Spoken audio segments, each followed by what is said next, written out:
welcome everybody to this dissertation defense for Angela Anderson. And the title of this defense is Transterritorial Ancestral Spirituality, a Caracol study of Mexican and Mexican-American Mesoamerican knowledges.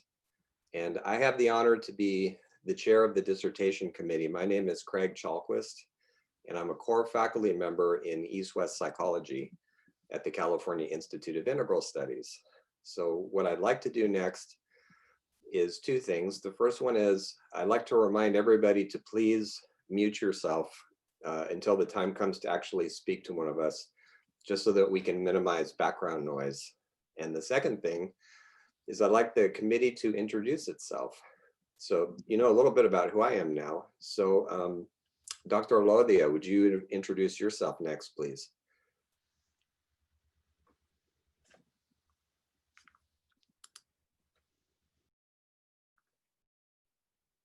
Thank you. Sorry about that. No problem. I'm really delighted to be here to see Angela and everyone else. My name is Claudia Lodia, and I am a lecturer faculty at CIIS, undergraduate studies, and also at San Francisco State University here in San Francisco. Great, welcome. Dr. Zepeda is one of the two external readers for this committee. This committee actually has 4 members instead of 3. So Dr. Zepeda, would you like to introduce yourself, please? Sure, thank you so much. Good morning, everyone, or good afternoon. My name is Susie Zepeda, and I'm super honored to be on Angela's dissertation committee as an external member, and I am an assistant professor in the Department of Chicana, Chicano Studies, Chicanx Studies at UC Davis. Thank you. Great, thank you. And Dr. Medina, would you please introduce yourself too? Sure. Hello, everyone. And it's also an honor to be here. I'm a professor in Chicana and Chicano Studies at California State University, Northridge, and I'm the second external member. Great. So before we get to the presentation itself, let me just give you a brief outline of how this event will go. And in some ways, this ritual here is an ancient one. It's hundreds of years old, and yet it keeps reinventing itself for the time, which it has done again. And so we will shortly hear from our doctoral candidate. She'll present for roughly 45 minutes or so. After she finishes, the committee will have a chance to ask her some questions about her presentation and her work.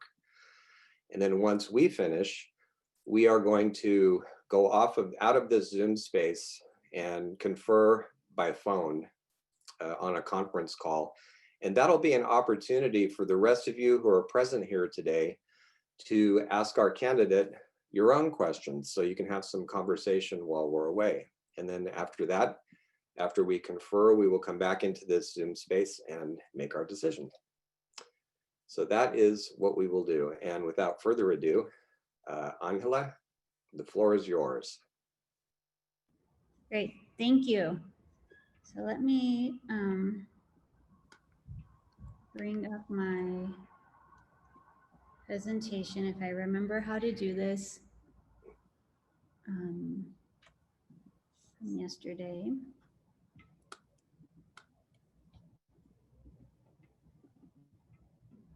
All right, here we go. Thank you, Craig. Thank you to all of my committee members. Thank you to everyone on the call. I would like to begin with calling in the directions, and you can all stay seated.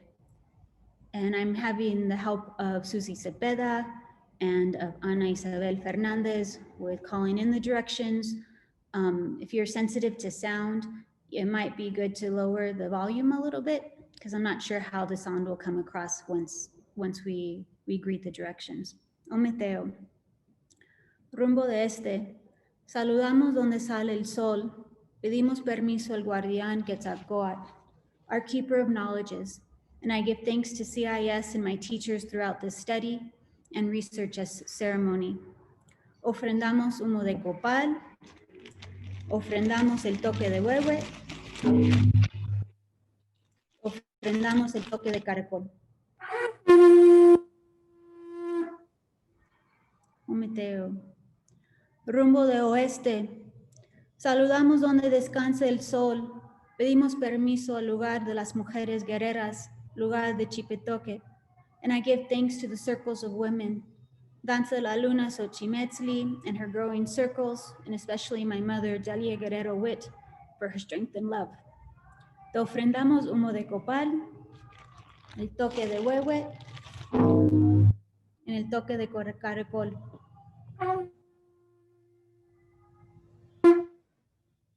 Ometeo. Rumbo del norte. Saludamos el lugar de nuestros ancestros, de la oscuridad misterioso, rumbo de Tecatlipoco, Boca Espejo Humeante.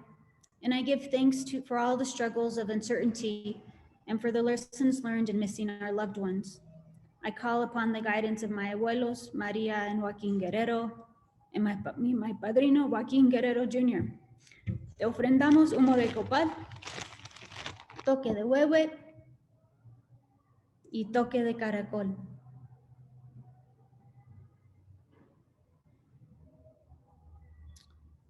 Rumbo del sur.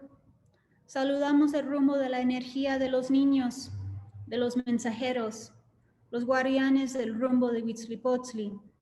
Thank you for the hope that lies in the moment and the future. Te ofrendamos humo de copal, el toque de huehue y el toque de caracol.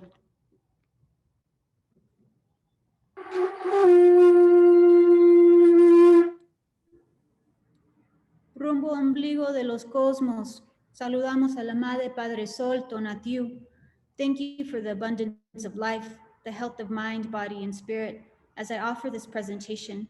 And among all of these hearts listening, te ofrendamos humo de copal, toque de huehue y toque de caracol.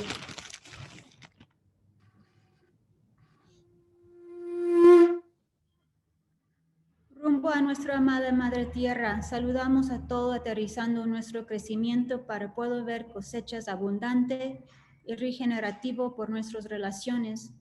Thank you to the caretakers of the land and our planet in these times of imbalance.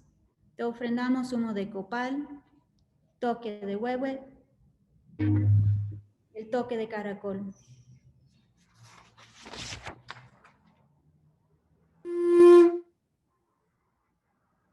Ahora saludamos al ánima guardiana del centro, el ombligo del mundo, en el Gran México Tenochtitlán, de las aguas abrazadas, lugar de encuentro y reunión de la gente de los 4 puntos cardinales. I give thanks to all of you present from all of the directions. Te ofrendamos humo de copal, toque de huehue, toque de caracol.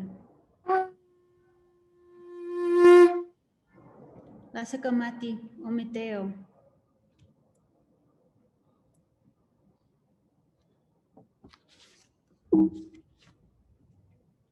So here's a picture of where I'm actually occupied right now at this table with an altar made. I just wanted to share it with all of you briefly.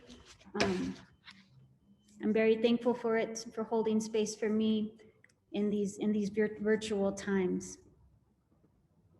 So today, with a hand over heart, I offer the following as an outline for my dissertation defense. The heart of this work are the many prayers that guided the study, the research, and the articulation of the messages received.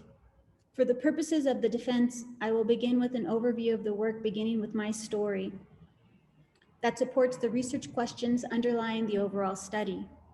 Then I will provide an overview of the panorama of research serving as academic pillars of inquiry.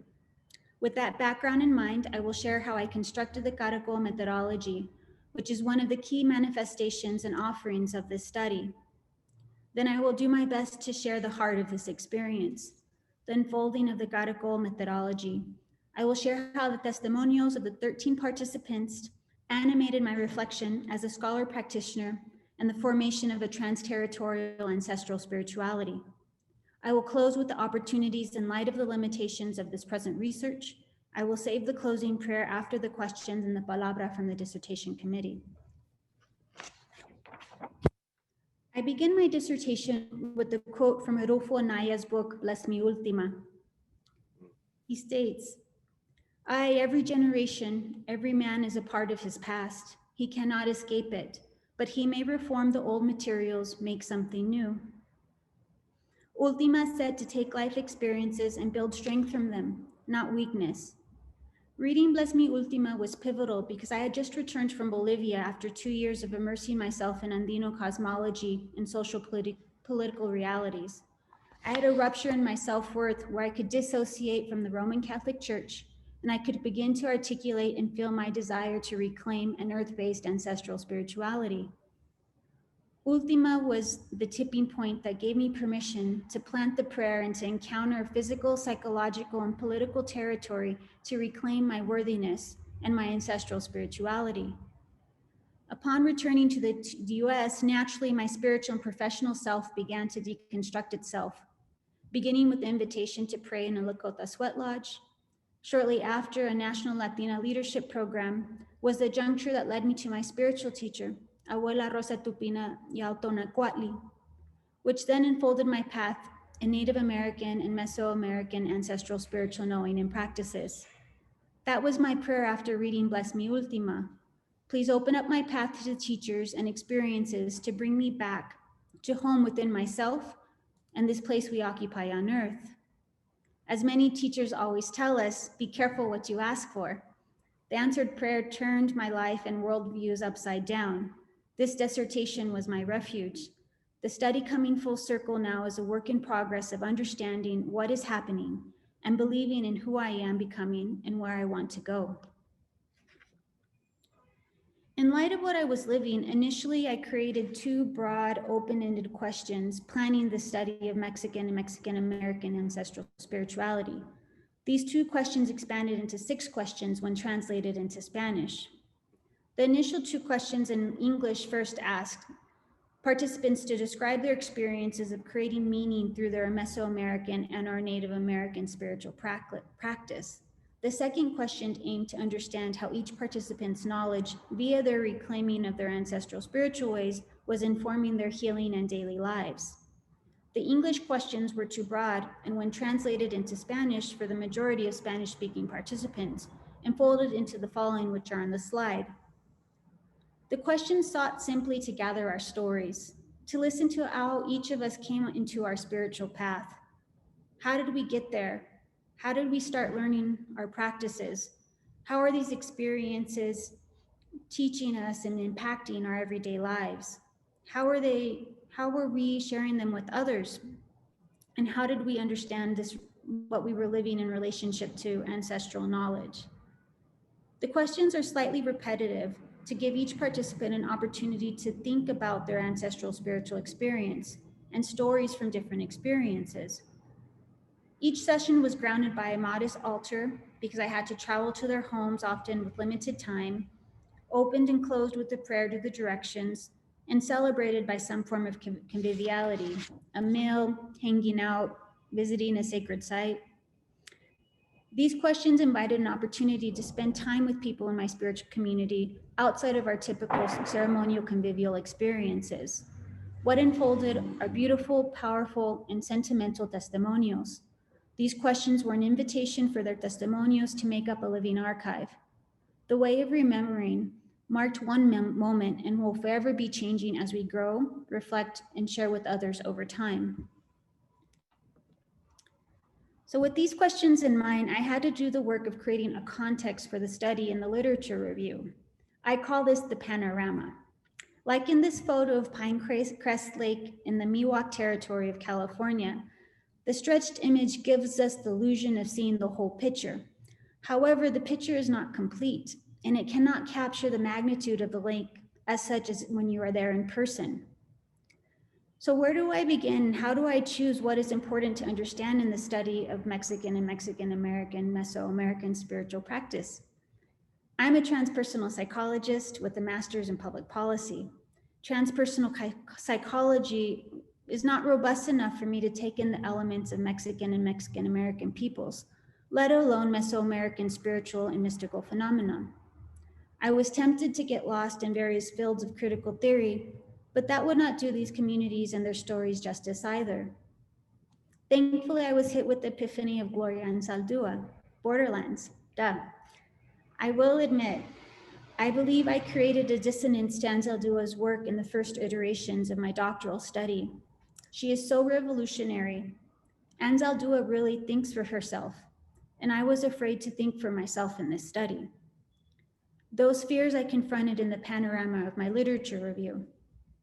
By deconstructing Mesoamerican narratives of history, I faced my truth that Mesoamerican spirituality is an appropriated cosmology with a complex and contested history.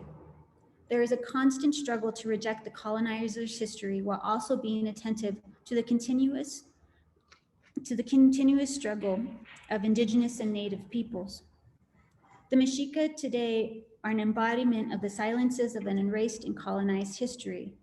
It's a conglomeration of the in-between experiences and imaginations caught in the tensions of belonging to place and the injustice of settler and political formations.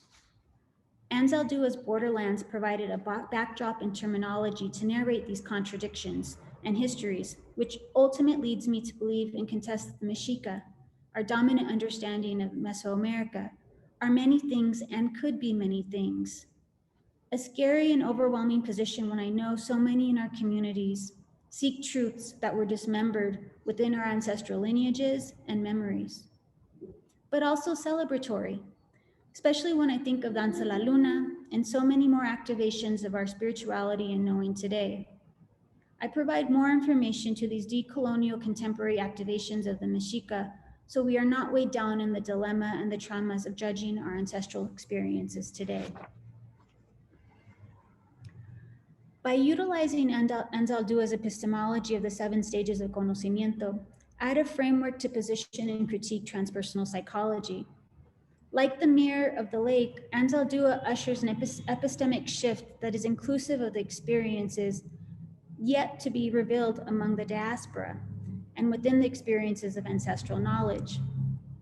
Likewise, to explicitly acknowledge the embodied, intangible, and communal forms of indigenous epistemologies. Anzaldua is a guide to view our experiences via transpersonal psychology. Jorge Ferred's participatory spirituality is a theory that gives shape to our experiences in academic terms. More than that, Ferred's work offers a liberatory stance to embrace our pluralities of knowing and spiritual phenomena. The interpersonal, and transpersonal dimensions of Ferred's participatory spiritualities are echoes of the 7 stages. Both fields of study work to help bridge the generative elements of Mexican and Mexican American ancestral spiritualities, and hopefully motivate the dialogical inquiry in this study. Part 1 and 2 of the panorama of my literature review was an effort to entangle and detangle the tensions of the Western ethnocentric, colonial, and religious-centered debate within transpersonal psychology, and to activate my voice as a scholar practitioner and the testimonios reflecting indigenous epistemology, spirituality, and ancestral knowledge. Although transpersonal studies are still positioned as an alternative discipline of knowledge, there is a tremendous amount of possibility and need to influence and support integral epistemologies, psychologies, and healing practices through a vision of participatory plurality. I am very mindful of the all-inclusive undertone of pluralities because our societal wounds are deep and none of us are sheltered from each other's prejudices and discriminations. Anzaldua is an example of how including personal narrative and testimony helps unveil those wounds, contradictions, and other languages so that they are vulnerable to the inquiry arising within the scholarship. So I present the following generative findings in the spirit of renewal for transpersonal studies as a path of intersectional and dialogic inquiry where we can learn from the saturations and tensions of decolonial studies that are embedded in secular values and bring to center questions and experiences of spiritual participatory pluralities outside the purview of religion and Western ethnocentric scientific discourse. Anzaldua's impact on Chicana feminist studies, decolonial studies, and borderlands epistemologies are evidence of the potential and possibilities to include participatory meaning to ancestral knowing among the world's diaspora. So now, let me finally share the heart of the study the Caracol methodology. This is what brings me peace as a means to avoid subjugating the testimonials of the participants and Mesoamerican ancestral spiritual knowledge overall. The following are three parts of the approach: the decolonial, participatory, and grassroots postmodernist approach.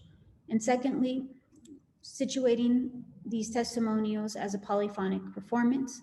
And lastly, the general design that unveils how this work unfolds in the Caracol approach as a convivial and dialogical inquiry to ground the testimonials in the overall container of research as ceremony. But to preface that, I like to include how Zapatismo illuminated the inspiration to use the Caracol, what I envision as a conch shell for this methodological approach.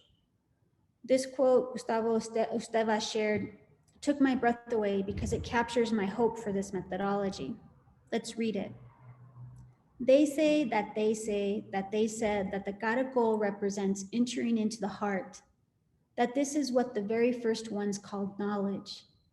They say that they say that they said that the Caracol also represents exiting from the heart to walk the world, that this is what the very first called life. And not only that, they say that they say that they said that with the Caracol, the community was called together for the world to travel from one to the other, and thus a chord was born. And also they say that they say that they said that the Caracol was the gift for the ear to hear even the most distant words. This they say that they say that they said, the Caracoles will be like doors to enter into communities and for the communities to come out, like windows to see us inside and also for us to see outside, like loudspeakers in order to send far and wide our word and also to hear the words from the one who is far away.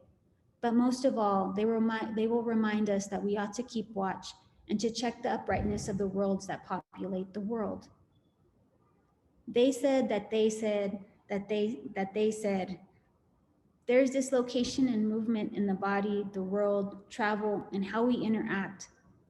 I call it a convivial approach that makes me aware of the epistemological obstacles and moments of ruptures in the creation of meaning. This heart approach aids participants in their acts of remembering. The transpersonal psycho-spiritual dimensions of mestizo consciousness are also remembered throughout the inquiry process. These acts of remembering enable critique of ethnocentrism and a suspicion of privilege that allows me as a researcher to go against the grain of linear theoretical constructs while navigating the uncertainty and randomness of the research itself. So I use this metaphor of the Caracol to articulate a decolonial, participatory, and grassroots approach to this study. The decolonial agenda serves as the first spiral of the Caracol. As part of the decolonial framework, the study includes critiques about the intersectional relationships between race, culture, and gender, and the impact of these social constructs on making and the limits of meaning. Kimberly Crenshaw set into motion the critical importance of intersectionality theory when she showed how the multidimensionality of Black women's experiences with the single axis analysis of discrimination reveal how Black women are theoretically erased. Crenshaw's theory of intersectionality is relevant to the borderlands epistemology and Nepantera positionality shared in this study, and to the ways in which Mexican and Mexican Americans may face discrimination or invisibility through their ancestral spirituality. The participatory framework is a second spiral and complements the decolonial agenda. Participatory theory, represented in the study by the work of Ferrer, enables us to move beyond the mind and invite transformative methodologies from transpersonal, religious, and mystical studies, creating a framework that suggests a turn in humanity's evolving spirituality. Participatory theory is a conscious initiative to advocate for an active understanding of the sacred, seeking to approach religious phenomenon, experiences, insights as co-creative events. The third spiral of Caracol is the incorporation of grassroots postmodernism, which brings us into the here and now, or the spirit of the lo cotidiano, that which mujerista theology attributes to the everyday practices and modes of being that strengthen the organic nature of producing knowledge out of lived spiritual experience. The attributes are spiritual and culturally bound, but remain unique to an individual's way of knowing.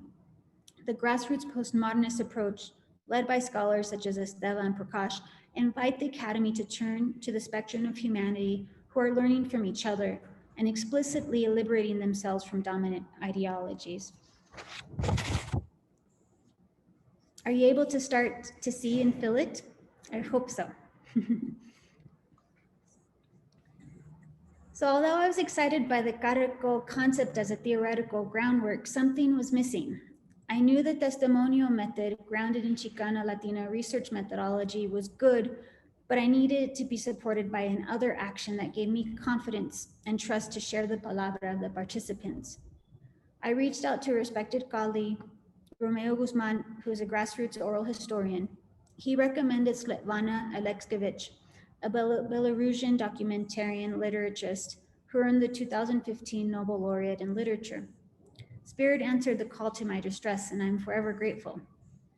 Alexkevich applies a polyphonic testimonial approach to oral histories. The polyphonic testimonial approach invisibilizes the author and curates the testimonials to capture the traumas of history through the first person accounts of those who survived those traumas through monologues. In her case, stories of women and children of the Soviet and post-Soviet, which also includes accounts from Chernobyl and the Afghanistan war. She says, so I immediately appropriated this genre of actual human voices and confession, witness evidence and documents. This is how I hear and see the world, as a chorus of individual voices and a collage of everyday details. This is how my eye and ear function. In this way, all my mental and emotional potential is realized to the full. In this way, I can simultaneously be a writer, reporter, sociologist, psychologist, and preacher. This is what I hope the scholar practitioner aims for when applying the Caracol methodological approach. It's a marvelous and mysterious responsibility and gift. So, how does this all start to unfold? So the polyphonic performance approach is enacted through the selection or collage of testimonios, or the participants' interviews. These sections are selected are in chapter 4 and are in the language spoken by the participant, which is predominantly Spanish. The English translation is dictated in chapter 5. Even in cases where Spanish may not be the dominant language of the reader, this approach offers a moment to visibilize their testimonial experience. The act of having to move from the pages in chapter 4 to the pages in chapter 5 is also an opportunity to create sort of the transterritorial as proposed in this research. The second tier of the Caracol methodology in chapter 6 is a reflexive exercise as a researcher participant that offers an evaluation of the testimonials from the perspective of contemporary Mesoamerican teachings. The third tier of the Caracol is a presentation of the theoretical concept transterritorial ancestral spirituality. This is the academic offering that responds to the issues and concepts raised in literature review and offers a theoretical construct for the future study of Mesoamerican spirituality, as well as within transpersonal psychologies. To note, I take the position of an insider-outsider in between research participant. That's a mouthful. My spiritual responsibilities to the communities involved renders me responsible to their needs and desires in this study, and also secured my entrance and legitimacy to observe and articulate the actions and systems of knowledge production. The work of Sean Wilson in Research's Ceremony is an affirmation of a compassionate critical reflexivity. He writes, humility comes into play here as an important attribute of a storyteller or scholar. I am no more important or knowledgeable than anyone else. All I am doing is sharing some of my relationships, revealing some of the connections that make up this theory. So on that note, please allow me to share.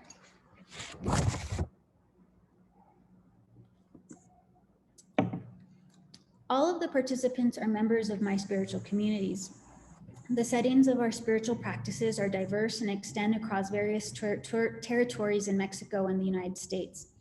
There is a transterritorial element that unites Mexicans and Mexican Americans that includes travel within each country for ceremonial purposes, and teaching spaces, local and virtual, and in the communities that are built binationally and transterritorially. The principal ceremonial spaces include Danza la Luna Xochimetzli in Mexico, Danza la Luna Huitzilimetzli in Austin, Texas, Sundance Circles in Minnesota and South Dakota, Danza Mexica in Austin, Texas, surrounding areas of Puebla, Mexico, Chicago, communities in Los Angeles and San Francisco or East Bay, and sweat lodges and sacred space in all of the above spaces. These settings are predominantly exclusive or limited to those invited who have a relationship with the spiritual community hosting the practice, yet no one is prohibited. The community gathers in relation to their relationships with one another. They are not publicized events with the goal of achieving a critical mass, yet each setting is guided principally by the palabra or instruction of the elder or the conduit of the spiritual space. All of the testimonies in this research arise from these spaces of encounter. I would love for my Holt events to be solely testimonios, but that's not how this works, unfortunately. So to share a little bit of the magic, I want to give you a peek of the first chair of the Caracol. And I offer the words of my hermano, Yo Kiawi, we all say Kiawi. It's not emblematic of everyone's testimonio because we all have our own story. Yet I ask each of us to listen with the Caracol methodological approach in mind and heart to fill the dimensions of this research. So Kiawi, when I talked to him and asked him to share his experience of coming into his ancestral spirituality, shared that he was lost, but he was determined. And in the El Paso area, he started to do research, go to the library, study the languages, get his hands on whatever he could. And one part of that was looking into the Pachuco culture. And via that, he came across Carlos. And luckily, he was able to connect with Carlos. And this is a little expert of his encounter with Carlos. So the slides are going to be in Spanish, and I'm going to read it in English just for the purposes of the defense. Good day, my name is Alejandro. He just looked at me, shook my hand, and stared at me again, just eating very slowly. He had real gray and white hair, but is well combed to the back, but his clothes were dirty and old. He had an earring in his ear, and a really nice, well-cut mustache. He really took care of his hair and his mustache. I showed him a pamphlet, and the director said, "Well, I have to tend to the people," and left us there. And he and I stayed talking for 5 hours. I had to run to the car to get more cassettes because I was recording it, and one would run out, and then another and another. And then it was 5 in the afternoon. I was there 6 hours with him, listening to him, and then the director told us, "You all have to leave. You have to go because I'm going to close." And so I said, "Well, sir, any final words? Because, well, we have to go." And he said, "Yes, something I've always said time and time again. I've been on the East Coast and I've been on the West Coast. I was in the North and in the South, but there's one thing we must understand. I don't remember it well. I have it recorded. I have to listen to it again, but I remember that he talked about the division between us in the North and South, the Chicanos and the Mexicans. And then he said, over there in Mexico, they make faces at us like we are piñacates. A piñacate is like a weird little bug, a black bug. Here they make faces at us like monkeys, the bolillos, like we are apart from them. But no, we are not less. We are natives of this continent." And with those words there, something happened inside me, and I never want to forget that moment, because later we said goodbye, and I went to my house thinking about it a lot. I even stood in front of the mirror. I could not believe that I was of indigenous blood. I said, "How? Look at me. I am not." Sorry, and at this point, Kiawi puts his hands in his face. It's like, "I'd want to now." Carlos is present. Every time I mention this, he comes because he saved my life. And the little I can offer him are these my tears. Carlos saved his life and probably many others. And I offer these tears as well each time I listen to their story. So I just give myself a moment to take a breath and collect myself. And that's just a little magic of the testimonials. that's shared in the first tier of the Caracol. In the second tier of the Caracol approach, I call upon the form themes rooted in Nahuatl knowing, Tiahuac, Tecpac, Oilin, and Huehueteo, as guides underlying meaning making in each of the testimonial sections. I expanded on how the testimonials invoke these energies as a way of understanding about what I feel and hear in the participants' testimonials. The following discussion represents both my personal experience and the spiritual experience I shared with the participants. But this reflexivity is not directed at the participants' testimonials, but rather at how the participants' testimonials inspired the inquiry and acknowledgement as an offering through this research. In other words, it's an opportunity to gather what I have learned as a researcher participant, the in-between insider-outsider. Dialog is the first one to celebrate these stories of how the participants narrate and translate their becoming on their ancestral spiritual path. Water is invoked for the listening as an attribute to their lives, and the tears of joy, grief, and toil that bring their testimonials to these pages.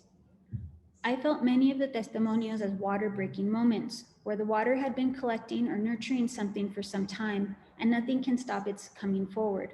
Water-breaking moments signal change, sometimes in drops or the stream of a tiny hole, and other times as a huge splash flooding from a rupture. Dialog also cleanses through the rupture. And in this work, their stories offer alternative narratives to Mexican and Mexican-American ancestral spiritualities. Dialog through the ruptures and cleansing also clears space and gives transparency for one to make choices on solid ground with autonomy for their best interest and that of those in their communities. An example is from Pichon's testimonio, where he has been invited several times to join danza ceremonies, but always said no. Then one day he finds stolen danza regalia in his backyard. And as I listen, I feel it as a water-breaking moment that caused him to finally accept the invitation. Water breaking carries a tremendous force. It's stagnant inertia collecting until enough pressure is amassed for that breaking moment. And that's what I see what happened to Pichon. Tecpat, listening, invites us to witness that which is forged and held by the earth.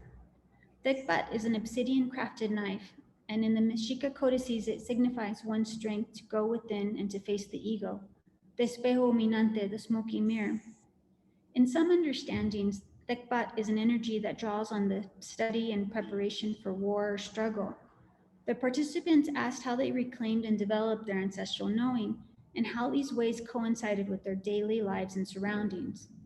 Their responses in the section of Tecpat were Tecpat energies to me cutting to the necessity, the purpose of intention, and the smoky mirror of their experiences as participatory and active forces in their development within their ancestral and indigenous epistemologies. Abuela Dupina demonstrated an example of necessity to me when she talks about how curanderas were a nature of necessity in the communities of yesterday and in many rural and indigenous communities today. Our ancestral practice is also a means of necessity to tend to our needs, mental, physical, and so forth.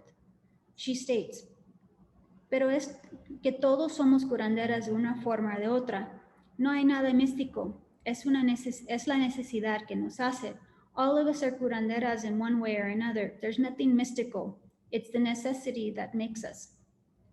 I appreciate the acknowledgement that we are all healers. Our gifts, our knowing, does not have to be extraordinary. These things arise out of the necessity in our environments. Oilin represented the echoes of spirit movement within ancestral spirituality, leaning into the intangible transpersonal meaning. Oilin is an energy representing movement, representing the wind. Often it is drawn as a spiral or two intersecting bows.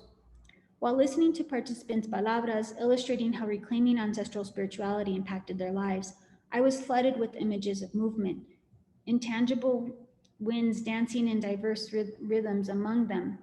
They stressed the importance of vivencia, the experience or participation in their ancestral spirituality. Their vivencias not only evoked strong shifting emotion in themselves, but also when working with others in community. In many of the testimonials, ceremonial experiences, vivencias were sacred spaces where different elements, whether it's songs, palabra, or being inside the temazcal, ushered this movement. As Miguel shared, no hay tal enseñanza académica, no más es vivencial, y así es como no lo podemos explicar, pero las condiciones se dan, muchas veces en los temazcales con el simple hecho de la palabra, de moderador de temazcal, a veces nos toca a alguna gente que necesita estas palabras para poder sentir algún tipo de alivio en su necesidad interna, y eso es, porque no hay nada más que explicar y respetando siempre. He says there's no such, it's not an academic teaching, it's just an experience. It's not something that he can explain, but the environment just allows it to go forth. And in a temazcal, sometimes it's just simply a word from somebody that touches you in the right spot to move whatever it is that you need to feel. Joaquin calls this spirituality. Las culturas antiguas, todo es una base para vernos allá. Y si tú haces rituales, cualquier ritual en cualquier lado, se te abre la conciencia, vas a sentir esta espiritualidad. Joaquin is speaking how in our ancient cultures, all of ritual, this is what ritual is all about. And all we have to do is give it a try and it'll touch our consciousness in the way that it needs to be touched. Olin's movements in this experience of spirituality, in ritual or otherwise, is an intangible enacted participatory moment, comprehended through emotions and an internal shift that impacts someone's psyche and well-being. Huehueteo is the last reflective exercise offered from the testimonials. Huehueteo is the energy representing fire, an elder who balances wisdom and trickery, a guide or trickster who is constantly poking to ask how one is reflecting upon their actions. While listening to the testimonials, an overall sense of confidence vibrated with Huehueteo energy. Participants found it wise to question their process, to affirm the pluralities and contradictions of their lived experience. But most valuable was their self-determination to walk on their ancestral spiritual path. I characterize the discernment process as self-determination with hints of trickster spirit, because each of the participants are maneuvering their practices within contemporary and secular environments, shrouded with colonial history and traumas. For example, the participants in several instances discussed fear and dark forces that they faced, and it was impressive to witness or note how each in their own way apply an ancestral spiritual epistemology to counter and challenge such threats. Abuela Tupina's palabra attests to this power as well as a challenge of the grounding and finding one's place with such potential. There is wonder and fear. One is trying on and trying to get to know their power. She says, es un poquito de probar ese poder, porque hay un poder en esa conexión, en esa comunicación de transmitir algo que es cierto. Y te preguntas tú, ¿cómo pude yo decir eso? She basically captures sort of when we're trying on this power of our spiritual knowing, one's asked us, well, how did I do that? I don't know yet. It is not an all or nothing means of knowledge. Each practitioner's path is crafted in relation to their readiness, their unique purpose, and life force on this planet, and their efforts despite the struggles and limitations of ancestral and indigenous knowledge with the contemporary secular time and space. So now we're getting to the last spiral of the Caracol, which reemphasizes the value of situating positionality and its relationship to epistemology and intersectionality. Understanding the impact of situating one's positionality forms a discipline to analyze a transterritorial ancestral spirituality, which I will refer to TAS to save a little bit of my breath going forth. So transterritorial ancestral spirituality is the space of encounter for individuals seeking their ancestral spirituality while working through the intersections of colonial and settler knowing to liberate their psychic and embodied knowing. That's how I planned it. Transterritorial celebrates participants' reclamation of mobility and ceremonial relationships in the Americas, particularly between Mexico and the United States. Transterritorial exposes the complex relationship and opening of integral ways of knowing. This expansive landscape of the space and psyche is a breadth to distance and remember constructs of colonial histories, nationality, and most importantly, construct of self and relations, thus illustrating the significance of Mexican and Mexican Americans transgressing territories together as one, as community. It emphasizes the responsibilities and privileges of both Mexican and Mexican Americans, transiting tangible and intangible territories through their Mesoamerican spiritual practices. Ancestral affirms our biological connection to our history and affirms Mesoamerican ancestral identity to circumvent the setbacks of settler coloniality. Ancestral delinks participants beyond the role of a subject, positioning them in between the insider and the outsider in order to acknowledge how reclaiming spirituality is intersected with their resistance and humanity. Therein lies a blossoming medicine fortified by belief in self and the tools gathered in the participants' relationships and ancestral spiritual practices. Ancestral and ease is situated within a condition of possibility to remember, consolidate collective memory and struggle for health, well-being, and respect. Spirituality uplifts the critical moment among Mexican and Mexican Americans reclaiming ancestral Mesoamerican practices through the lens of responsibility and care. The subjugated positionality of Mesoamerican spirituality holds a shadow over Mexican and Mexican Americans due to their distinct positionalities in comparison to Native and Indigenous peoples. A belief in self that is still within the borderlands Anzaldua articulated over 30 years ago, and an in-between state still necessary, as shown through our many lived experiences. Therefore, I ask for compassion to build spiritual discourse without negating the lived experience, spiritual experiences moving Mexican and Mexican Americans beyond the constraints and complicities of settler notions of identity, nationality, and being. I add responsibility and reflexivity as a component to hold TAS together, so we're able to offer the theory in a good way. Responsibility is a characteristic that was expressed by participants many times in the study, and as a way to sort of respect our teachers, respect the knowledge, respect our community, and also to understand that we have a responsibility to our futures ourselves, especially when we start sharing this knowledge with other people.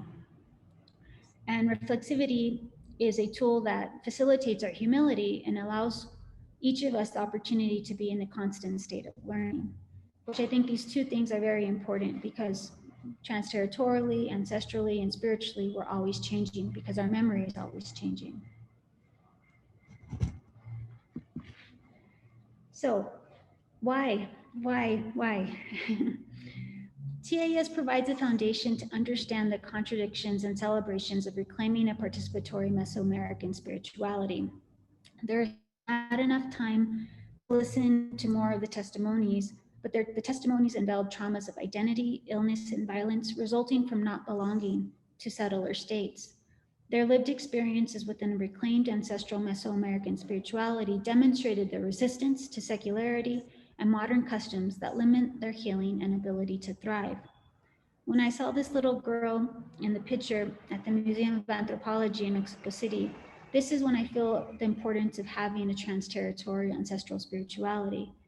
I want her to have a broader dialogue about who she is in relation to her ancestral being and her relation to these artifacts that are positioned as artifacts when she goes to some of these cultural institutions.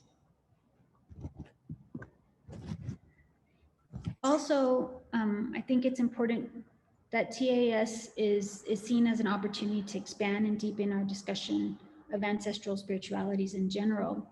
The watercolor here is a portrait painted by Ramona Garcia, an artist in the Bay Area, of myself and others at the Psychopomp art exhibition at Loyola Marymount, where Gloria Anzaldua's body of work was used as a conceptual framework. We activated, in my opinion, a transterritorial ancestral spirituality through our coming together and really challenging the exhibition as a whole, which wanted to be seen as sort of through a linear lens. Hopefully there'll be a paper about this someday.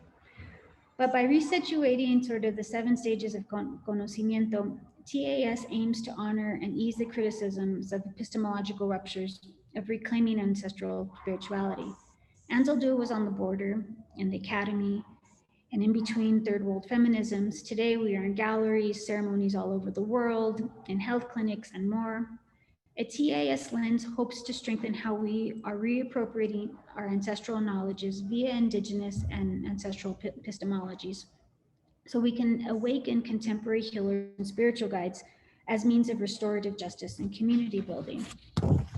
TAS is another tool of decolonial neplanterisms, the in-between, which is a consistent struggle and not a utopia.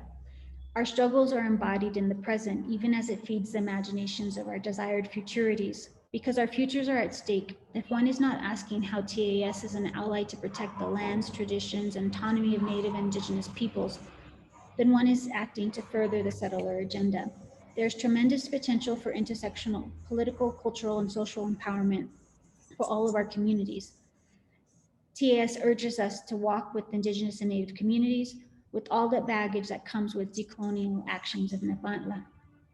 TAS urges a greater context of responsibility within participatory spirituality that challenge scholars to define and to provide depth to their relationship with the knowledge systems they are activating. This responsibility reaches beyond recounting a lived experience or an encounter with the spiritual modality. It includes sharing the reflective discourse of one's personal history and relationality to territories of psyche and space, ancestral familiar lineages and traumas, and one's convictions in claiming participatory spirituality. Our talk at this exhibition was a direct action to challenge a curatorial directive that wanted to ignore the embodied and spiritual components of Anzaldua's work. So all of this is remembering the sacred is the belief in self and the medicine one is destined to compart in this existence. We all have arrived in this moment by the efforts and beliefs of our ancestors' conscious or unconscious will to survive and advance in this world.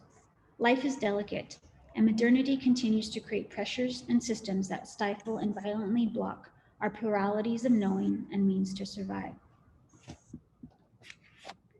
So on that note, I will start to wind down this doctoral dissertation defense. A little bit of tea.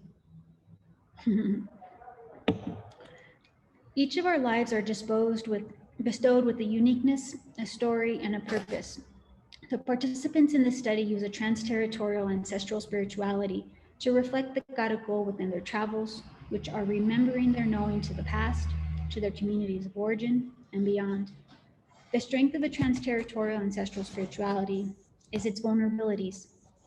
Transterritorial ancestral spiritualities serve as doors and windows to see and feel inside and out in order to become bridges of inquiry and healing to all corners of the world. The limitations of the research fall within the constraints of time, the lack of a transdisciplinary transpersonal psychology, and the lack of in-depth study of Mesoamerican cosmologies and traditions. These limitations may weaken the overall container of the study, but they create opportunities for further research and study with peoples based anywhere activating transterritorial and spirituality from Mesoamerica. I also envision a grander dialogue with transpersonal psychology, where the mystical and philosophical nature of Mexican and Mexican Americans and those of the diaspora can have a vital role and influence in the field. The hope is that my work serves as a living archive, first and foremost for the participants in the study, for myself and my inquiry as a scholar practitioner, and for those interested in inclusive and authentic dialogue with contemporary practice of participatory spirituality of peoples all over the world. More importantly, for future generation. Kiawi, whose word I shared earlier, just had a baby, which I'm very glad for. And I'm glad that his son will have access to this testimony and to this dialogue in the future, because this is what it's all about. So I close sort of with words from the song of Abuela Tupina shared during one of our testimonios. It's in Spanish on the screen and I'll read it in English. Flower of the waters, where do you come from? Where are you going? I'm doing my cleansing in the heart of Mother Earth. The home of my father is in the heart of the earth, where all love exists and there is a deep secret. This deep secret is in all of humanity, where we all know through truth. Ometeo.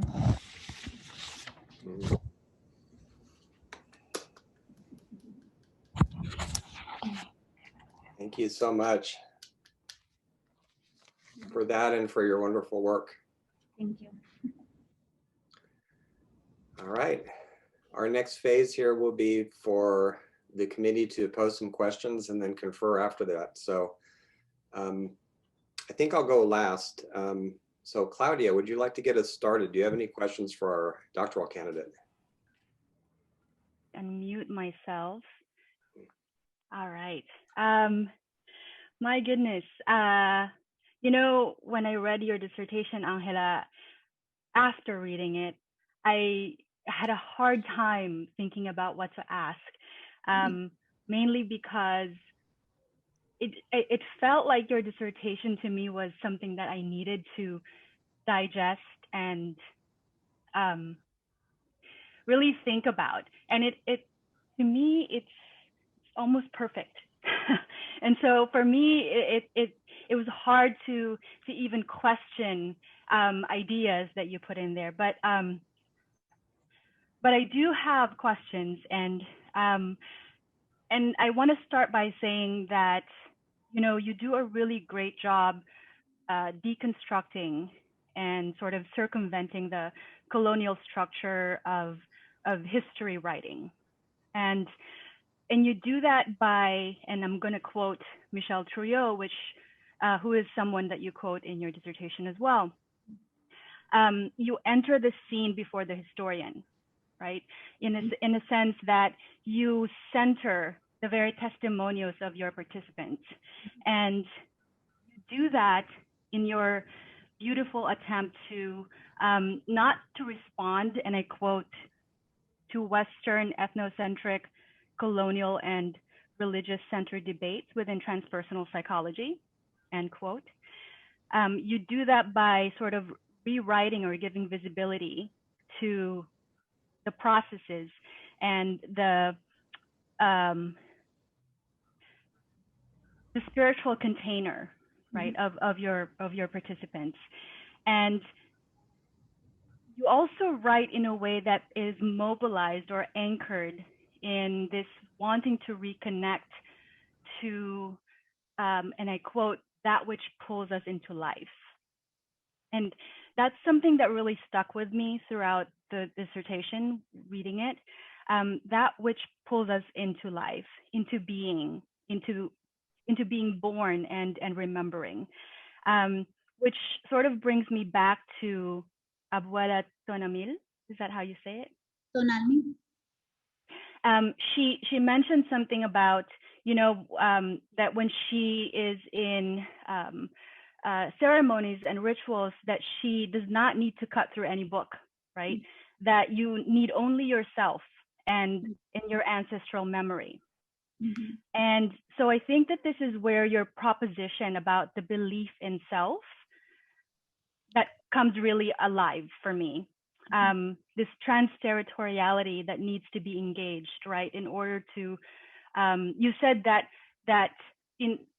transterritoriality incites or is the impetus for the belief in self. My question, and this might not be even, and I don't want to oversimplify either, but it seems that in order for a person to engage transterritoriality, that one needs to be able to already believe in themselves, right? And so how, and you talk about the differences between positionalities as well, the cultural, the secular, and also the ancestral positionality. I'm wondering if the belief in self have something to do with one's relationship to the secular, neoliberal constructs and positionalities that we all experience in this world of late modernity. And if so, do we need to sort of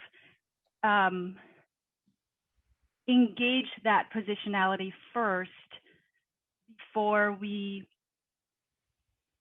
access ancestral positionality and ancestral spirituality. Yeah, that's one of my questions. I have others, but I don't want to take up too much time. Okay. Do I respond, Craig? Mm-hmm. Okay, great. Well, thank you, Claudia. You were a big part of the writing process for me. But I appreciate your observation of the writing. And really, I didn't ask myself whether or not belief of self was a requirement to enter transterritorial ancestral spirituality. I think it's something that's available to anybody if they beg the question of self.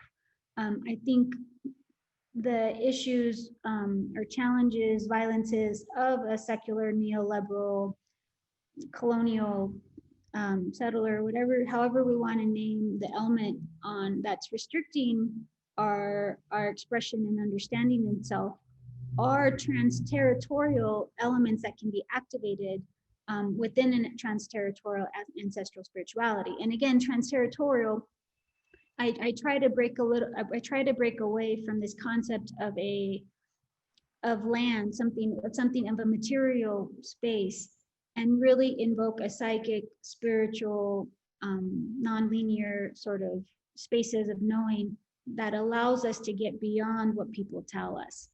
And that was my experience, at least in the church. You know, when I went to see communion and they say you are not worthy, but a word will save me. And I just could not put my head around that, right?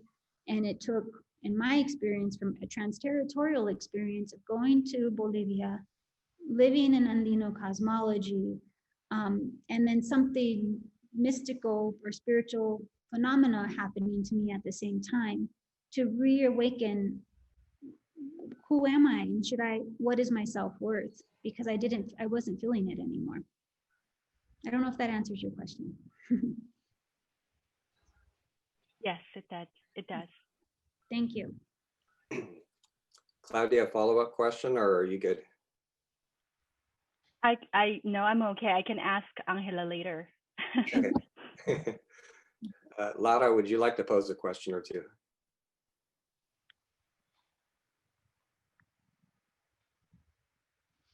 I can't hear. I think you're muted there. Laura, yeah. So sorry. Okay, first I want to commend you, Angela, for taking on a very complex study of the impact of reclaiming of ancestral Mesoamerican spirituality on your subjects.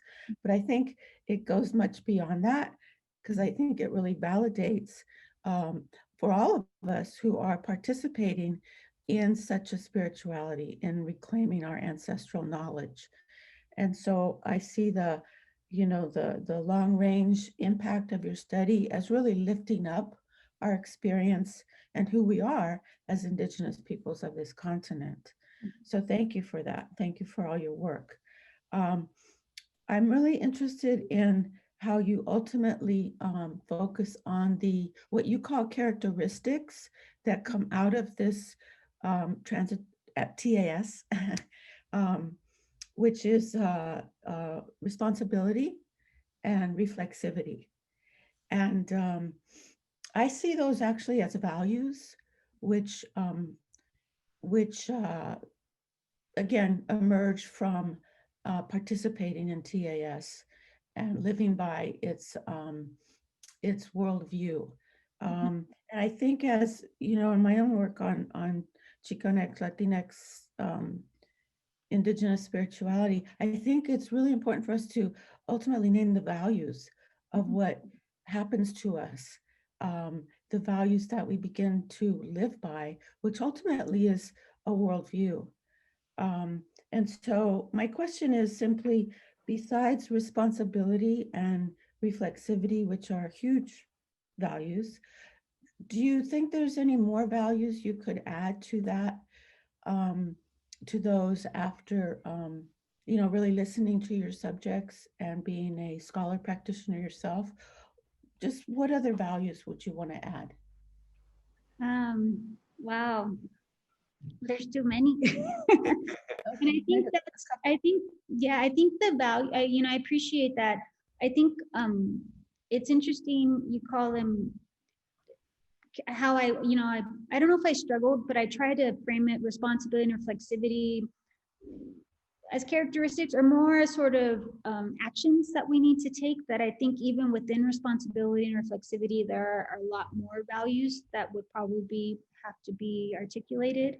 I mean, the person who's coming to mind, and I speak about him in the research, is grandfather Harry Charger, who's a Sioux Lakota, who I met at my first Sundance, and he writes about compassion. And compassion, accountability, responsibility, and forgetting the last one. But for me, he's always a go-to because he articulates the Lakota values and cosmology in a very simple way.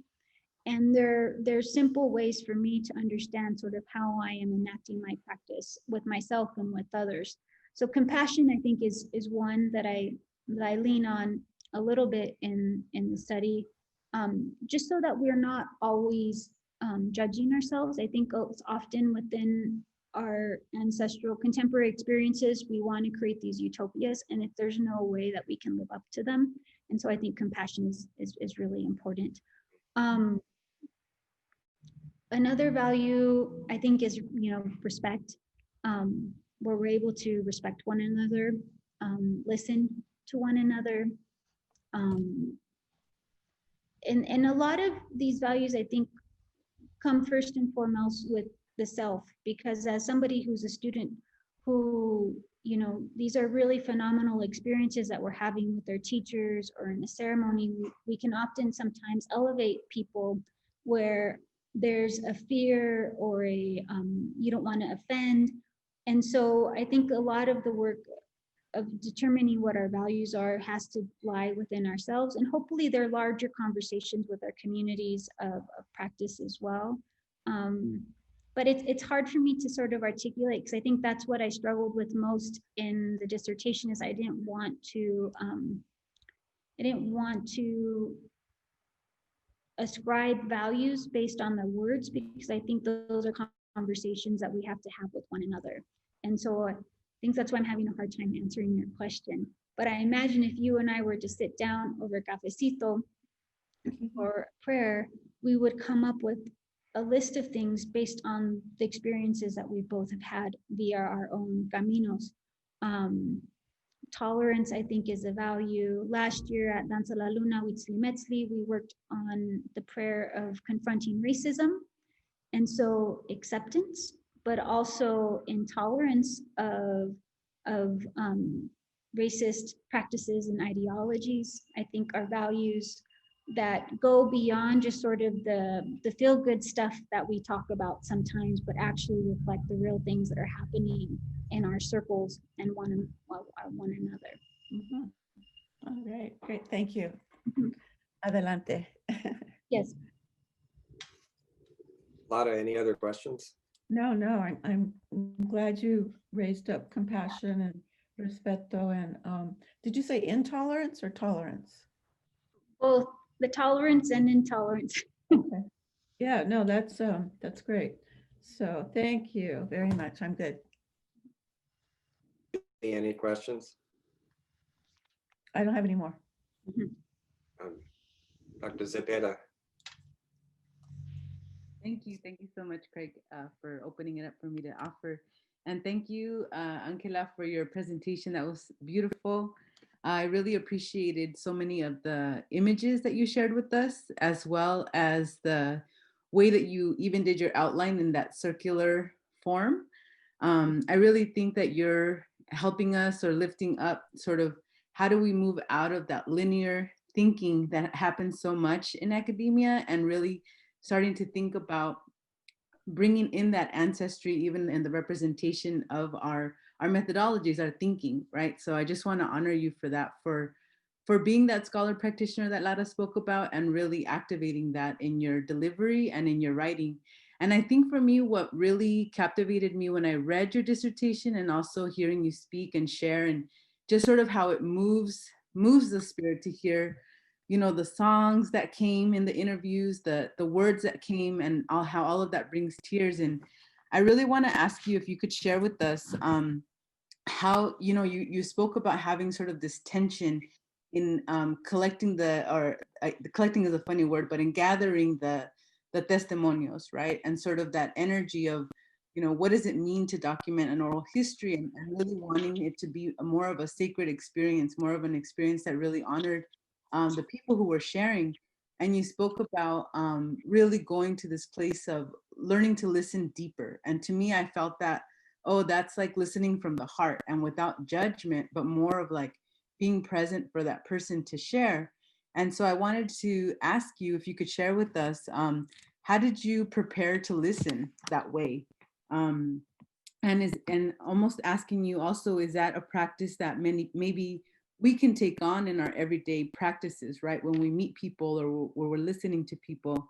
And part of the question there too is, as you mentioned, the chapter of the testimonials is in Spanish, and then the following one is a translation. And again, as someone who, you know, reads dissertations and reads academic work, that was really striking to me, that you honored the way that it was spoken to you. So I really also maybe make a comment about that, like your thinking around that. And yeah, and then the question that kind of brings those together is, how does your heart-centered listening allow for that healing of those deep ancestral wounds and that deep trauma? So if you, any of that would be great to hear you speak about that. That's Kamati. That's Kamati, Susie. And thank you for bringing in the energies with the Caracol as well. Well, that's another big question. How do I engage in deep listening? I think for me, that's where Wilson's work and also just the experience of being a part of Mesoamerican spiritual communities is so important, is it's all a ritual. And so for me, deep listening is enacting ritual with the people that you are asking permission to be in presence with. And also acknowledging that listening just isn't what we see in front of us, but it's what's happening around us. My madrina Rosa Tupina is on the call, and she always teaches us, you know, ceremony begins when people get onto the property, you know, so you have to, even if you're not talking to them, you need to be observing. Is their hand shaking? Are they fidgety? Are they off by themselves? You know, what did they bring to eat? It's also, I think, asking questions that go beyond just sort of taking a tangible outcome or some type of learning. Sometimes it's saying, how are you today? Where did you get your blouse? How your earrings are pretty. It's in the affirmations as well. And I think that's what we do in ritual too. It's taking a moment, observing, seeing what connects to you, and then asking permission to inquire a little bit into those mysterious things that are calling your attention. Maybe it's that the clouds change. Maybe it's something that happens behind the person. There's so many things. I love taking pictures, and I was happy that all the pictures are from experiences that I've had over the past 9 years. But listening to is sometimes looking back at my pictures and seeing something different or remembering something in the conversation, and then having the confidence or the vulnerability to go back and engage with my community. So, and I think for me in this work, it wasn't hard to listen. The hard part was putting it in an academic framework so that I feel comfortable that all of you are going to do the same type of work of listening to these testimonials. And I debate still whether or not I should include all of the testimonials incomplete in the appendix, or, you know, that should be a separate project, because they're so personal and they're so special. And there's multiple languages being spoke. When I read Gyawi's testimony, just that one part, I choke up every single time. It takes me back to that place, and it shakes up even more knowing now that he's a father. So it's like the meaning gets built and built and built on top of one another. Or Joaquin, who's on the phone, on the call as well, we did the testimonial, and then he wrote me a whole other testimonial. ¿Acuerdas, Joaquín, que hicimos el testimonio? Y lo he dicho, no, porque Joaquín lloró todo el tiempo conmigo porque salió otra información que tenía que salir, que no, en realidad no tenía nada que ver con lo que estaba preguntándolo. So these are, listening, I think it's, what is the word? It's being vulnerable and just sort of like, not giving up, but soltando, like, a ver, ¿qué hay para mí? What's here for me? And that's what I hope that this, more than the dissertation, but that the testimonials and the methodological approach empowers others to do, because this is my work. It's not me telling you this is what Mexican and Mexican American contemporary spirituality about.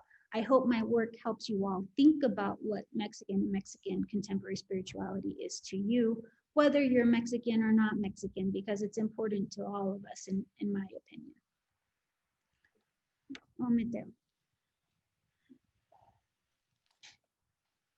Susie, any other follow-up questions? Or I was just going to ask about what Angela might do with them, but I think she answered that in her response. So thank you, Greg. I appreciate that. Angela, I had two questions and they morphed into one. But before I get to that, I just wanted to, I was jotting down a little bit of what I so much appreciate about your deep and beautiful work. And this is the short list because I don't want to take the whole thing to go through it. But it's difficult to do really good, deep, culturally aware dissertation work all by itself. That you have had to exert extra creative effort on a new methodology. And I'm going to ask you about it in a second, but so you did that extra work on top of the usual difficult work, which I think is just amazing. And the integrity with which you tended people's stories, including the language in which they were spoken to you. And there's such a clear sense of their presence that comes through in the work, in how you repeated what you heard. And the incredible expansion of transpersonal psychology in ways it so badly needs, that's noteworthy. And just the way also you've resurfaced that which has been erased has been so moving to hear. So I'm honored to have been able to hear a bit of that. And I think my fantasy is that it also pleased your ancestors. So my question about the methodology is, where next? I guess I'm making an assumption that maybe needs to be corrected. I hope it doesn't, but my assumption is that it's going to go other places now. And it's, in a way, it's unfair to ask you this because you're just now here. But do you have a fantasy of some kind or an idea about where the methodology wants to go next? Oh, thank you for asking that. I have lots of ideas of where it can go. And I think it's already started to travel, Craig. Through my arts and cultural practice, I've been able to use the methodology as a means to share with other people from the diaspora how to move through their work, whether it's research, knowledge production, or art production. I also, in my spiritual community, I'm not the only scholar. There are many doctorates in my spiritual community who are starting to reference and quote. I shared the image of the exhibition I did with Ana Castillo, Ramona, and Claudia Serrano, which to me is an activation of Transterritorial Ancestral spirituality. I think there will be some type of publication, but I'm not too committed to that. I was on a call with an indigenous sister from India this past week, and she's a doctoral student, and she's struggling. And so for me, if I'm able to partner with other scholar practitioners, particularly scholar practitioners in the arts or spirituality, and provide conferences or retreats or refuge for us to work through these type of methodologies to kind of come up with a new not a canon, because that's an ugly word, but another way, I think that would be beautiful, because it's not really about this being something to be replicated. It's about people making, it's a co-act. That's what I love about Jorge's work. It's about how can we keep co-creating something. And so for me, these are just sort of markers for us to start thinking about. And I think they can go deeper, but they can only go deeper with our experiences with one another as scholar practitioners. And, you know, I would love for you to be a part of something like that as well. Well answered. I'm glad to register not only the fact that it's already in action, that's fantastic, but your awareness that it needs to be for a lot of different reasons. The only thing I would add is that, you know, as somebody who has a background in depth psychology, among other things, I tend to look at methodologies into which we pour that much effort and love and creativity as living things. And I know from my own experience that when you create something and you leave it to one side, it has a way of following you around until you take notice of it. So yours won't need to do that. You're already getting it out there. That's great. I'm also thinking too of how when organic inquiry was invented by the group of women who first worked on it, it was so hard to find anything about it. They finally, you know, at first they published a little handbook, and that was hard to get a hold of. And then finally, you know, a book itself. But there's so many other ways of getting the word out. So I'm glad to hear that part too. So fantastic. Thank you. Thank you. So at this point, it's time for the committee to confer. And I just want to check with the committee. The three of you have my phone number, right? Okay, good. Yes. So go ahead and momentarily mute yourself and turn off your video, and then give me a call. And then while we're gone, Angela, you know, I'm going to leave this to you, but there's so many people here. There's like 2 screens of people that showed up, many of which I'm sure want to talk to you and ask questions. So if you ask them to raise their hands first, you might have to flip back and forth between screens, or you can have them put something in the chat if they want to ask a question, just whatever you want to do. But anyway, have fun doing that while we're talking. So we'll be back shortly. Okay, thank you, Craig. I think before I take questions, I want to offer my madrina, Rosa Tupina, to offer her palabra, because she was pivotal in who I am and how this work came together. Madrina? Kamati, Ometeo, buenas tardes a todos. Good afternoon, everyone. I'm very, very, very proud of your work. I'm very proud and happy that not only in your dissertation, but here in your presentation, you are honoring, you know, what you have learned all this time, you know, the 4 directions. El honrar a las 4 direcciones antes de comenzar a tu trabajo es algo súper hermoso que estoy muy contenta, muy feliz de haberlo escuchado. I think that, you know, the mention of honoring the languages, I've always told people that in my work that I do with trauma work, I like to be able to honor their language. You know, of course, Spanish and English are the 2 languages that I know. So I think it's important when people are coming from their heart to use the native language that they grew up with, because it's going to have a different connotation than doing the language that is the second language or the language learned. Creo yo siempre que con el honrar el idioma en el cual crecimos, nuestro primer idioma, siempre he dicho yo en mi trabajo con personas que padecen de trauma, es importantísimo honrar ese trabajo en su idioma, y por eso ofrezco yo servicios en español y en inglés aquí en Estados Unidos, para que pueda la gente escucharse de su corazón, y hace una gran diferencia si lo utilizamos así. Así es que yo estoy feliz de todo lo que escuché, todo lo que vi. Gracias por verme de esa forma también, y de hablar acerca de las enseñanzas que has tenido conmigo. Las metáforas me encantaron, las fotos me encantaron, todo me encantó. Deseo que todo, yo sé que todo va a salir muy bien. I know that everything's going to come out really good, really nice. I really enjoyed the pictures, the metaphors, the everything, but mostly, more than anything else, you know, the way you honored and respected, you know, everything and the forms, las formas, siempre, que es lo que hablamos. I don't want to take that much space so that you can have other people. No quiero tomar mucho espacio, pero Tlazocamati, aquí está el caracol. Mira, me lo puse sin saber que ese era el tema principal. El caracol de todas las danzantes, the caracol que llevamos, que nos identifican. Every time that we go in airports and we see somebody with this symbol, it's like, moon dancer, danzante de luna.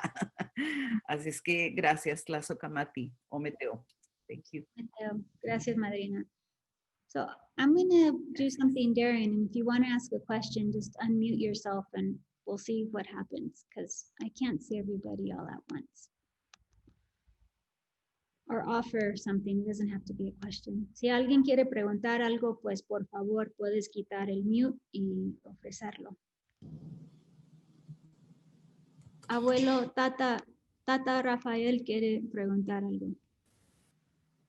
Bueno, nada más, Angelita, felicitarte muy profundamente por el trabajo que has hecho. Bueno, pues la verdad, mucho de jargon se me trabó por ahí. Algo mucho más claro sin ese lenguaje del sacerdocio académico. Sí, pues siempre lo que has llevado es el sentido del espiritualismo, principalmente el corazón abierto, el corazón que estás en camino de hacértelo de jade. Ese caracol que usas tanto como el símbolo en todos, es el pendón de Quetzalcóatl, que significa la iluminación.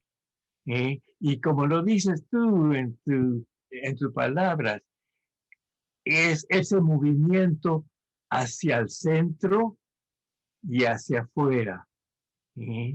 Es esa espiral del tiempo y esa conciencia que tú traes a tu trabajo. Eres una sanadora y necesitamos precisamente que se abra ese camino. El camino, la edad del guerrero tiene que acabar. Tenemos que traer la edad del sanador, de la sanadora, y en ese camino estás. Gracias. Te felicito mucho, llevas todas mis bendiciones y mi cariño. Porque una cosa que tenemos que llevar mucho en la mente, tiene que ver que el patriarcado tiene que terminar. Y la mujer tiene que llevar las riendas en este tiempo, porque es lo que necesitamos. Sí. Y en nuestra espiritualidad, la realidad de la divinidad es el ometeo, es las dos energías en armonía. Y bueno, ya lo sabes, todo eso te lo recuerdo. Gracias, Angelita, y muchas bendiciones. Te quiero mucho. Gracias, Tata. Yo también te quiero mucho y gracias por tu palabra. ¿Alguien más?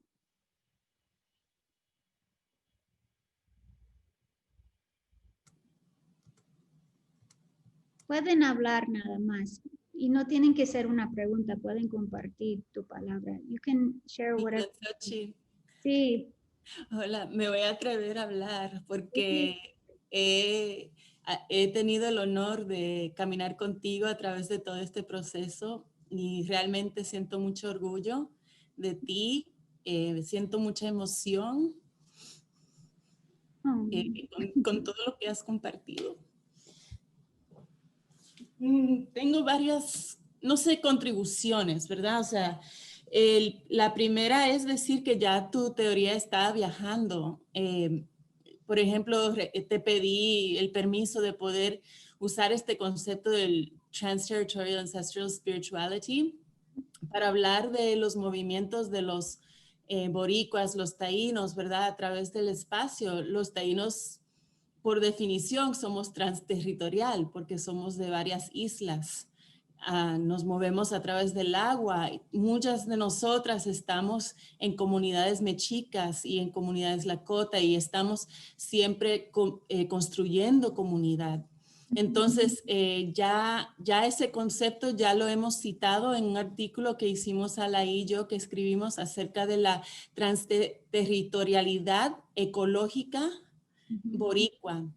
Y te quiero decir eso, compartir eso, porque ya está viajando, ya está expandiendo para hablar de las experiencias de otros pueblos. También quería compartir contigo el concepto del compartir como metodología, que Alaí ha teorizado y lo puedes encontrar en la página de las sanadoras caribeñas, ahí lo podrás encontrar y también felizmente lo puedo hablar contigo. El compartir como parte de la forma en que convivimos en comunidad y de ahí construimos conocimiento, construimos relacionamiento, construimos el ser. Y eso yo siento que puede ser un concepto muy útil para tu trabajo, que puede fortalecer eso lo que dices de tomar un cafecito para hablar acerca de los cuentos, para escucharnos y simplemente estar, porque la vida no es todo trabajo. A veces simplemente tenemos que estar ahí riéndonos, compartiendo y viviendo juntas y juntos.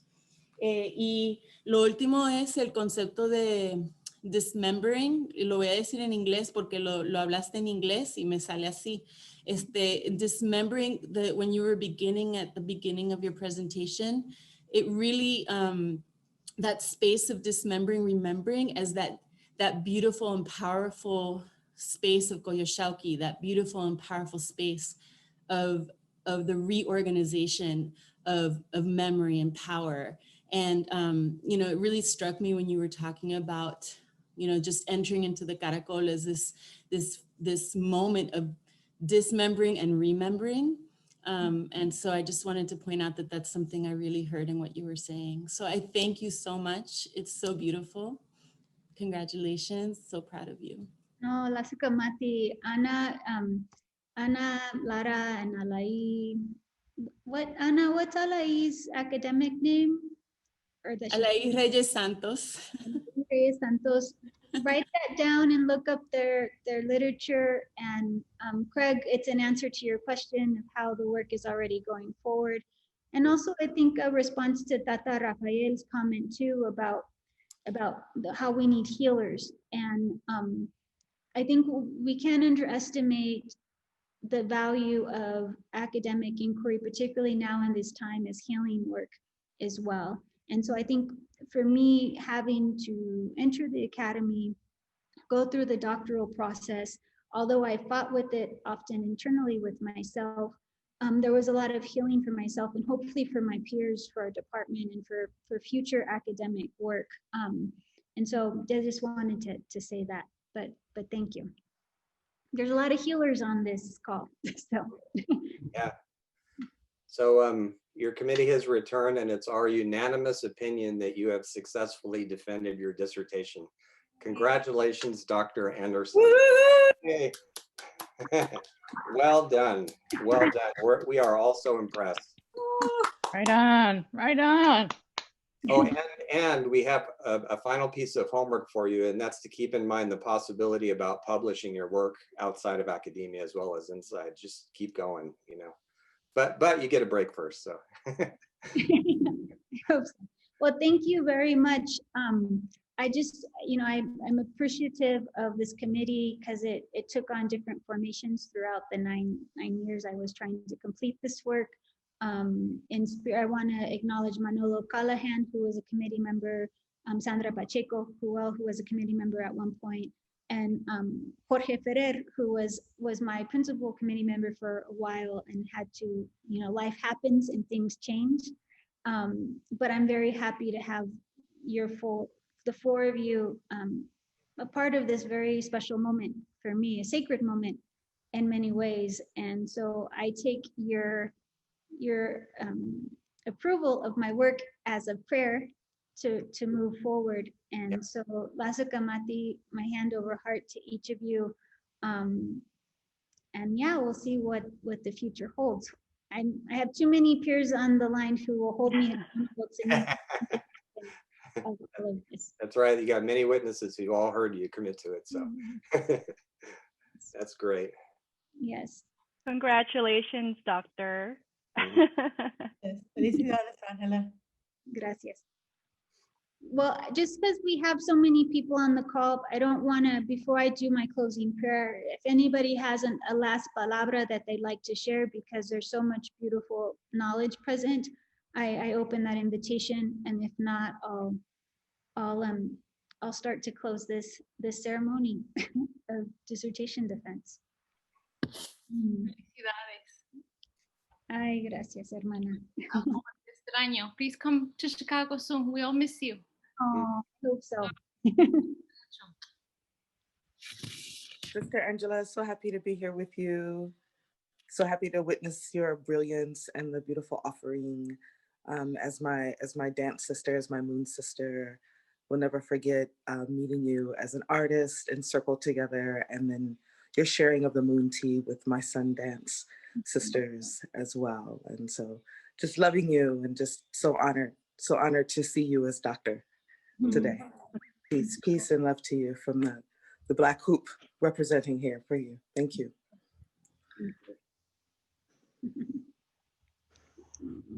Felicidades, abuela Mictlanxóchitl. Muchas felicidades por llevar nuestros valores a todo el mundo, que creemos que usted camina en esta senda roja con paso firme. Que siempre existan luz y flores en el camino. Natiguía y Panoc. Lazo Camat. Kamati, abuelo. Felicidades. Felicidades, abuelita Mictlanxóchitl.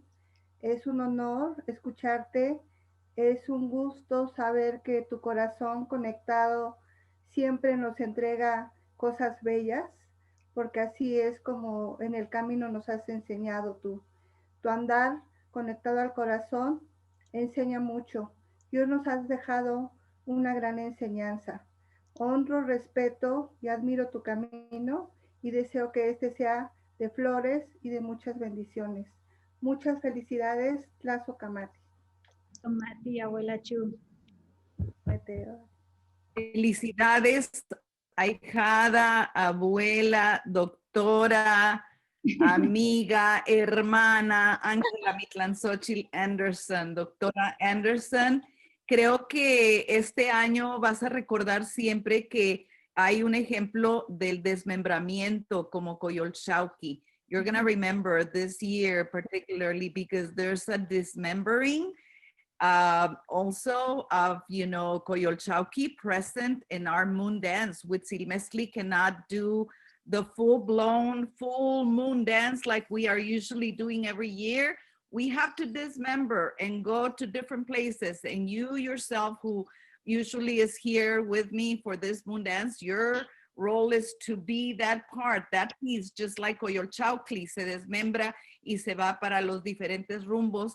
Así nuestra danza también se está yendo y tú eres parte de eso y en eso estamos honrando también tu trabajo.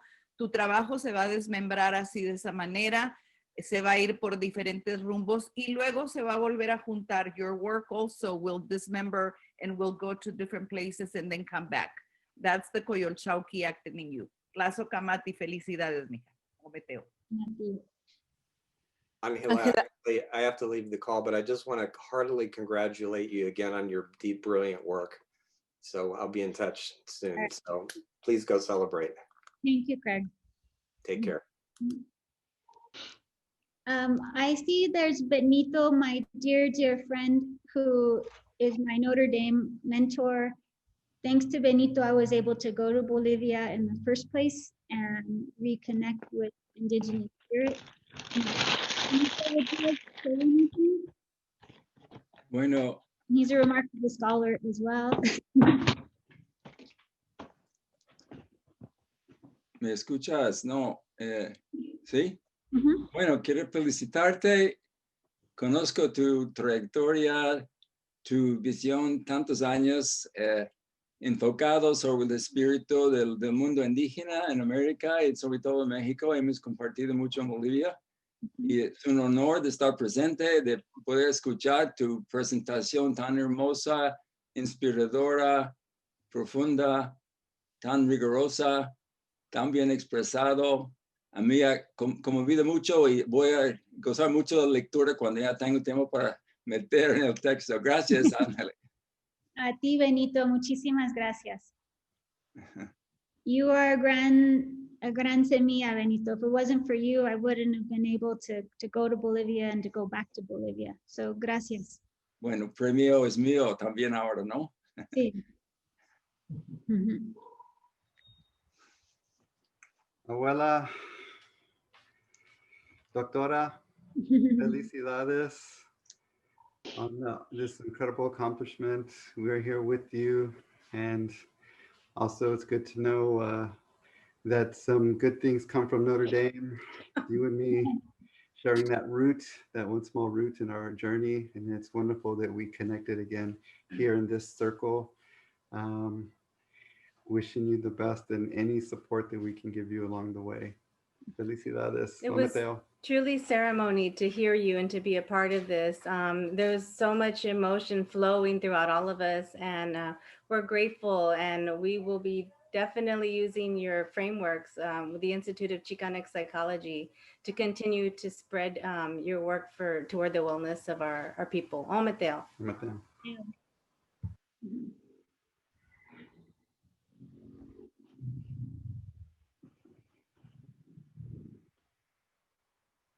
Bueno, pues I'm just going to call out one. Ana Castillo. Ana, ¿quieres decir algo de Psychopomp? Hola, amiga.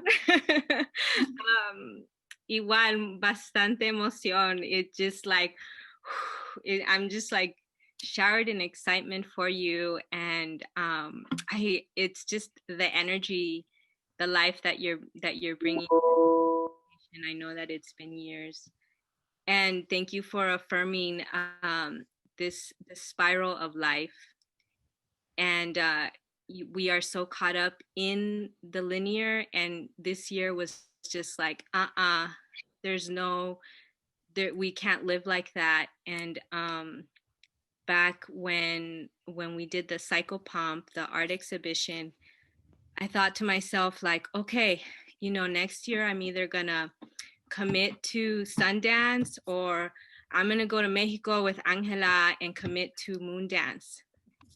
And then that following summer, I ended up pregnant with my baby. And the spiral continues. It was a different initiation for me.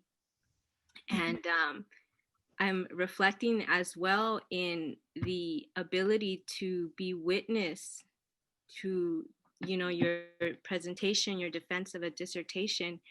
In all my years that I've been in and out of academia, never have I ever been witness to that. And so it really says something about being able to do so at this time through your work. So I'm with you. I'm so excited. It's just a beautiful blessing, and thank you for inviting us all. Yeah, thank you for inviting us all. Te quiero. Thank you. Thank you. Well, I think we're done. I just want to give thanks to everybody for being. I see altars, I see tears, I see smiles.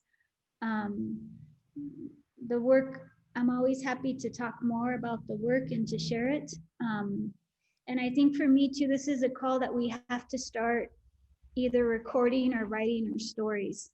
I only talked to 13 people in my community, and each of them blew my heart away in so many ways. And so there's so much knowledge that needs to be shared. And so, con todo corazón, espero que seguimos contando nuestras historias, siguen cambiando, porque así vamos a aprender y crecer como una comunidad. So please, y eso, los quiero mucho.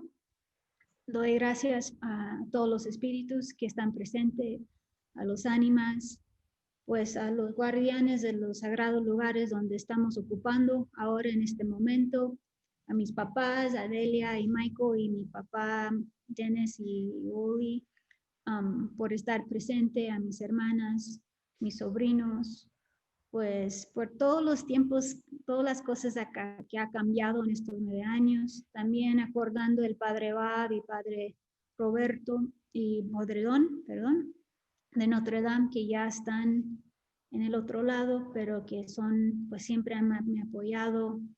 Y pues a los 13 personas que entregaron sus corazones a través de su palabra, saben quién son, y vamos a seguir platicando y aprendiendo de uno al otro.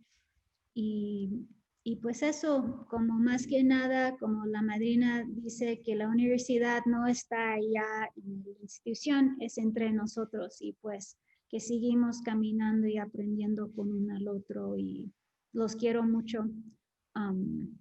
Y así voy a cerrar sencillamente con este rezo. Aquí está mi altar, está enfrente, para que sepan también que pues todo que digo también es algo que tomo a pecho. No son solo palabras, son acciones, y eso es muy importante.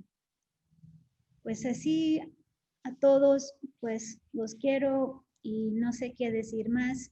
Me pueden escribir y voy a tomar un pulque ahora en el honor de todos ustedes. Felicidades. Felicidades. Felicidades. Doctora. Doctora distinguida. Congratulations. Felicidades, Angelita. Muchas felicidades. Merecido el Felicidades. Felicidades. Bendiciones a todos, todas. Ay, gracias. Y ojalá todos se puedan conocer en vivo algún día. Sería lindo. Sí. Que les vayan bien. Gracias. Felicidades, felicidades. Gracias, abuela. Un gusto, un honor. Sí. Tenemos que festejar. Sí, vamos a festejar. Claro que sí. Ay, gracias, Teresa. Hi, Amelia. También es tu fruto de este proceso. Anita. Sí, bebés, corazones. Hermanita, felicidades. Gracias, hermanita. Qué bueno que pudiste asistir y escuchar un poquito. Escuché todo y me sentí muy honrada porque a partir de tu experiencia en Bolivia resurgió eso en ti y me llenó el corazón. Sí, igual Bolivia es mi corazón, siempre te he dicho. Yo sé. Felicidades, muy orgullosa por ti. Gracias. Thanks, Dad. Congratulations, Angela. Thank you. Love you. Dr. Anderson. Thank you. Hi, Amelia. Hi, Corazon. You were born in the middle of all of this. Congratulations. Thank you, Dylan. Thank you, Dr. Sylvia. Oh, Bruno y Cami. Hola. Gracias. Los quiero. Los quiero. I want to say goodbye, Angela. Congratulations. Thank you, Glenn. Thank you very much. Your Keep in friendship. touch. Yes, let's keep in touch. Definitely. Come to Mexico. Thank you. Sounds great. When you come back to And SF, let me know. Okay. Take care. Thank you. Okay, bye. Bye.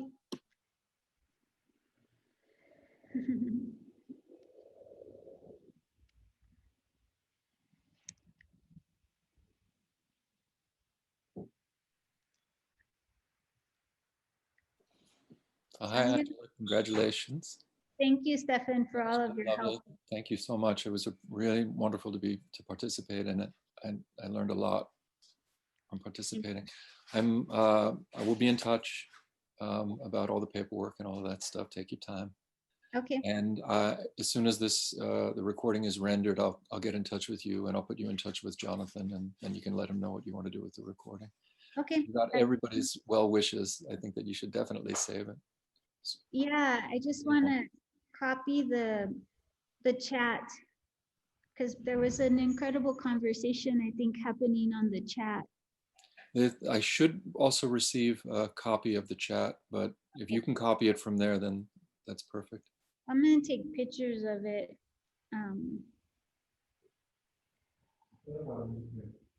Okay. Because once you get off, we all get off, right? Well, I have to end the meeting, so Yeah. I'm waiting for you to say it's time to end the meeting. Let me take these pictures real quick.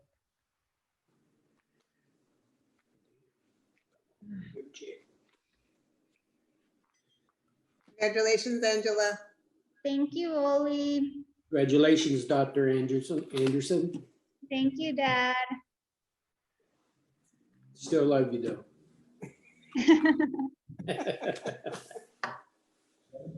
Congratulations, mija. Thank you, Dad. Congratulations, Doctor. Congratulations, Dr. Angela. Thank you, thank you, thank you. Bueno, pues it's time to go, but you all have my phone number, so you can call me.